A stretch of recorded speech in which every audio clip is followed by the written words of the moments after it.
किताब कब तक रहेगी सादा, कभी तो आगाज़े बाब होगा। जिन्होंने बस्ती उजाड़ डाली, कभी तो उसका हिसाब होगा।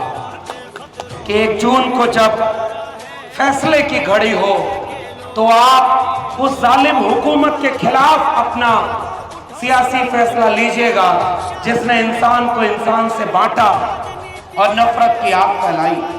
बाबा साहब डॉक्टर भीमराव अंबेडकर ने, डॉक्टर राम मनोहर लोहिया ने, मान्यवर कांशीराम ने और माननीय नेताजी ने इतनी बराबरी के लिए संघर्ष किया। आज हमारे सामने सब कुछ दांव पर है। ये मुल्क के आईन का सवाल है। सूरज जब रोशनी बांटता है तो जाति और मजहब को नहीं देखता। बारिश जब होती है तो जाति और मजहब की बुनियाद पर नहीं होती। गर्मी पड़ रही है तो ये जाति और मजहब नहीं देखती। तो मुल्क का जो विजिले इलाही होना चाहिए उसके लिए भी जाति और मजहब नहीं होना चाहिए। इंसान और इंसान बराबर होना चाहिए। लहू न हो तो कलम तर्जुबा नहीं होता। हमारे दौर में आंसू ज़बा नहीं होता। और समाजवादियों के लिए आपको कहने आए हैं कि जहां भी रहेगा रोशनी लुटाएगा, किसी चिराग का अपना मकान नहीं होता। कलम और किताब ने हमें खेत खलिहान से उठाकर दिल्ली विश्वविद्यालय में प्रोफेसर बनाया। और जब हम प्रोफेसर बने तो हम ये यकीन दिलाते रहे कि अगर इस मुल्क में भारत का संविधान नहीं होता, मंडल कमीशन नहीं होता, तो एक गाय भैंस चराने वाले का बच्चा दिल्ली विश्वविद्यालय में प्रोफेसर कभी नहीं बन पाता। वो बात करते हैं कि कौन क्या खा रहा है, कौन क्या पहन रहा है, कौन क्या बोल रहा है, कौन क्या कर रहा है। हम बात करते हैं उन लोगों के साथ जो कहते हैं कि इंसान और इंसान मोहब्बत और प्यार से रहे। अगर हमारी जेब में कमाई नहीं होगी, हमारे बच्चों को पढ़ाई नहीं होगी, खेत को सिंचाई नहीं होगी, हमारे आरोपों पर सुनवाई नहीं होगी, तो बताइए ऐसी हुकूमत का कोई अर्थ रह जाएगा? जब वोट डालने जाएं तो इस बुनियाद पर डालें कि कोई जात, कोई धर्म, कोई मजहब, कोई बड़ा छोटा नहीं होता। हिंदू, मुस्लिम, सिख, ईसाई सबको समान लिखा है। मिटाकर गैर बराबरी बाबा साहब ने संविधान लिखा है। ये देश का चुनाव संविधान को बचाने का चुनाव है। 1 जून को जब वोट डालने जाइएगा तो इस मुल्क के आईन के लिए वोट डालिएगा, तरक्की और अमन खुशहाली के लिए वोट डालिएगा। ले चलने वाले हम सबके बड़े भाई आदरणीय धर्मेंद्र यादव जी और इस सियासी जलसे में आए हुए आप सभी सम्मानित लोगों को मेरा क्रांतिकारी इस्तकबाल है। आज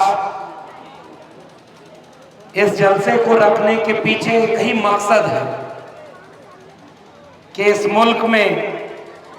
मुल्क की तकदीर का फैसला लिया जाता है कि ये मुल्क आने वाले वक्त में अपने आईन से चलेगा, अमन चैन से चलेगा या नफरत जीतेगी। हम जो समाजवादी खेमे में खड़े लोग हैं, जैसा कि आदरणीय धर्मेंद्र जी ने आपके बीच में सारी बात सिलसिलेवार रख दी है, हम इस मुल्क के आईन की हिफाजत करने के लिए साझा शहादत से बने साझा विरासत वाले इस खूबसूरत मुल्क को बचाने के लिए आपके बीच में अपील करने आए हैं कि जब 1 जून को आप अपने वोट का फैसला लीजिएगा तो ये ख्याल रख के लीजिएगा कि जो इस मुल्क को बचाना चाहते हैं, जो इस मुल्क की हिफाजत चाहते हैं, तरक्की और अमन चाहते हैं, हम उनके साथ खड़े हैं। और इसीलिए हम आपसे अपील करने आए हैं कि 1 जून को जब फैसले की घड़ी हो तो आप उस जालिम हुकूमत के खिलाफ अपना सियासी फैसला लीजिएगा जिसने इंसान को इंसान से बांटा और नफरत की आग फैलाई। किताब कब तक रहेगी सादा, कभी तो आगाज़े बाब होगा, जिन्होंने बस्ती उजाड़ डाली कभी तो उसका हिसाब होगा। और इसलिए जब हिसाब की घड़ी है तो याद रखना है, एक तरफ वो लोग खड़े हैं जो चाहते हैं कि अब की बार 400 पार हो जाए ताकि संविधान बदल दें, इस बार उनको हुकूमत करने का फिर से मौका मिल जाए ताकि मुल्क की रही सही बातें चीजें भी भेज दें और निजी हाथों में मुल्क को बेच दें। दूसरी तरफ वो लोग खड़े हैं जो कहते हैं कि हमारी सरकार बनेगी तो हम 30 लाख सरकारी नौकरियां देंगे, हमारी सरकार बनेगी तो हम किसानों का कर्जा माफ करेंगे। उन्होंने वादा किया था कि 2022 तक हम किसानों का कर्जा माफ करेंगे। 2014 में किसानों के ऊपर 46 रुपए कर्जा था, एक किसान के ऊपर 46,000। 2024 में 76,000 रुपए कर्जा है। कर्जा दोगुना करने वाले आज हुकूमत कर रहे हैं कि हम तो फकीर आदमी हैं, झोला लेके चल देंगे। क्या आप जाने दोगे उन्हें? उन्होंने अपने झोले में हमारा सुकून और चैन भर लिया और इस दुनिया के जो बुनियादी सरोकार है उन पर वो बात नहीं करते। वो बात करते हैं कि कौन क्या खा रहा है, कौन क्या पहन रहा है, कौन क्या बोल रहा है, कौन क्या कर रहा है। हम बात करते हैं उन लोगों के साथ जो कहते हैं कि इंसान और इंसान मोहब्बत और प्यार से रहे। मैं इसी आजमगढ़ के सरजमी का रहने वाला हूँ। कलम और किताब ने हमें खेत खलिहान से उठाकर दिल्ली विश्वविद्यालय में प्रोफेसर बनाया और जब हम प्रोफेसर बने तो हम ये यकीन दिलाते रहे कि अगर इस मुल्क में भारत का संविधान नहीं होता, मंडल कमीशन नहीं होता, तो एक गाय भैंस चराने वाले का बच्चा दिल्ली विश्वविद्यालय में प्रोफेसर कभी नहीं बन पाता। लेकिन एक चाय बेचने वाला ये कहता रहा कि चाय बेचने वाला इसलिए इस मुल्क का वजीर आजम बना है क्योंकि मुल्क में भारत का संविधान है। और अब कहते हैं कि उस संविधान को बदल देंगे क्योंकि अब कोई दूध बेचने वाला भारत का प्रधानमंत्री न बन जाए। मैं यकीन दिलाता हूं कि अगर 1 जून को एक वोट साइकिल पर अगर गया तो 4 जून पर कौन इस देश में हुकूमत करेगा इसका फैसला लेने वालों में इस देश में 90% कमेरा लोग होंगे। और इसलिए हम आपसे अपील और गुजारिश कर रहे हैं, जो बुनियादी उसूलों पर वोट करे, जो आपकी चिंता अपने भाषण में रखे, हमारा नेता वो होना चाहिए। ये वही धरती है, ये मऊ और आजमगढ़ की सरजमी जब बुनकर भाइयों का अभी आदरणीय धर्मेंद्र जी ने और इस इलाके के बेहद लोकप्रिय विधायक घोसी उपचुनाव में जिन्होंने इबारत लिखने का काम किया, बड़े बड़े बड़बोले लोगों की जबान पर ताला लगाया और घोसी उपचुनाव बुलंद मतों से जीत करके आपकी आवाज को विधानसभा में उठाते हुए बुनकरों की आवाज की बात करी। आदरणीय सुधाकर सिंह जी ने भी उस बात का जिक्र किया है, आदरणीय धर्मेंद्र यादव जी ने भी उस बात का जिक्र किया है।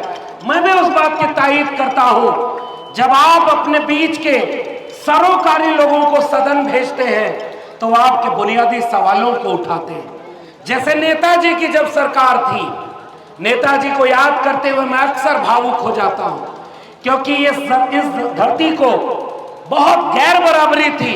बाबा साहब डॉक्टर भीमराव अंबेडकर ने, डॉक्टर राम मनोहर लोहिया ने, मान्यवर कांशी राम ने और माननीय नेताजी ने इतनी बराबरी के लिए संघर्ष किया।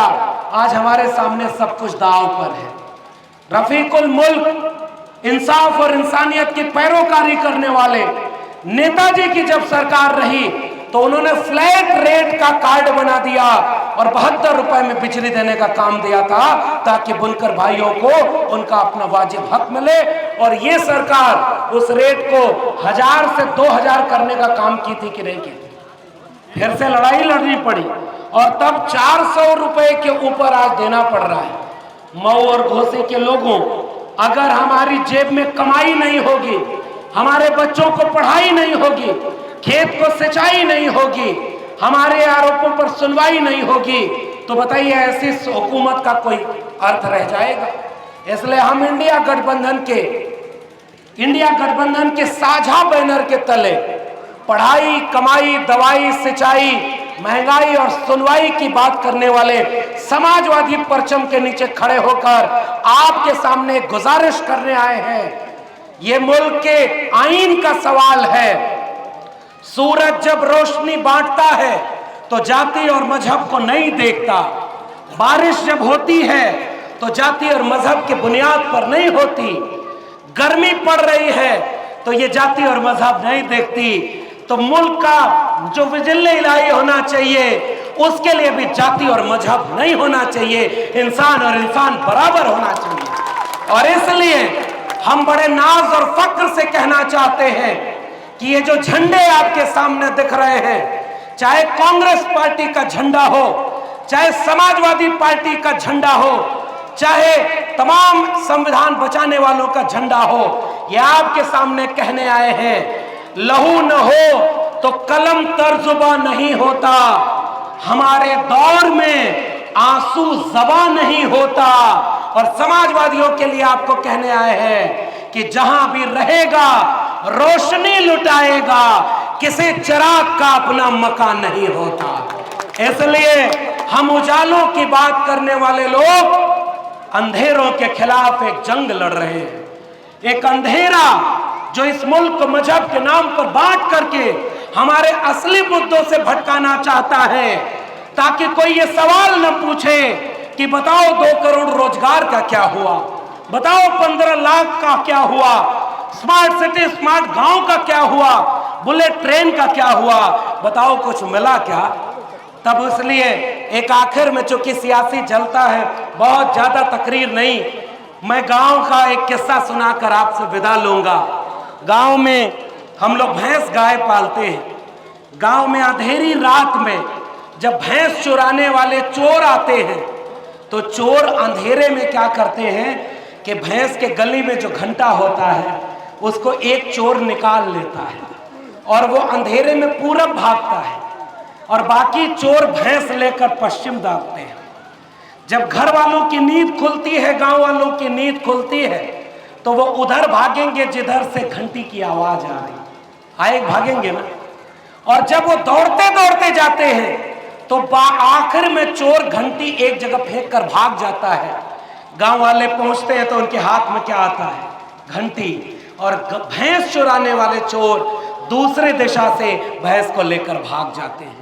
इस मुल्क में हमारे बच्चों की तालीम का, हमारे कमाई और पढ़ाई का, हमारे सुकून और अमन का कोई लोग भैंस चुरा रहे हैं और हमको ये घंटी दिखा रहे हैं कि हम मजहब की बुनियाद पर लड़ जाएं, हम जाति की बुनियाद पर लड़ जाएं। लेकिन समाजवादी खेमे के लोग जो आपके बीच में आए हैं वो नारा लेकर आए हैं कि दवा पढ़ाई मुफ्ती हो और रोटी कपड़ा सस्ती हो। हम पढ़ाई कमाई की बात लेकर आपके बीच में आए हैं, इसलिए चोरी से बच के रहना है। और जब वोट डालने जाएं तो इस बुनियाद पर डालें कि कोई जात, कोई धर्म, कोई मजहब, कोई बड़ा छोटा नहीं होता। हिंदू मुस्लिम सिख ईसाई सबको समान लिखा है, मिटाकर गैर बराबरी बाबा साहब ने संविधान लिखा है।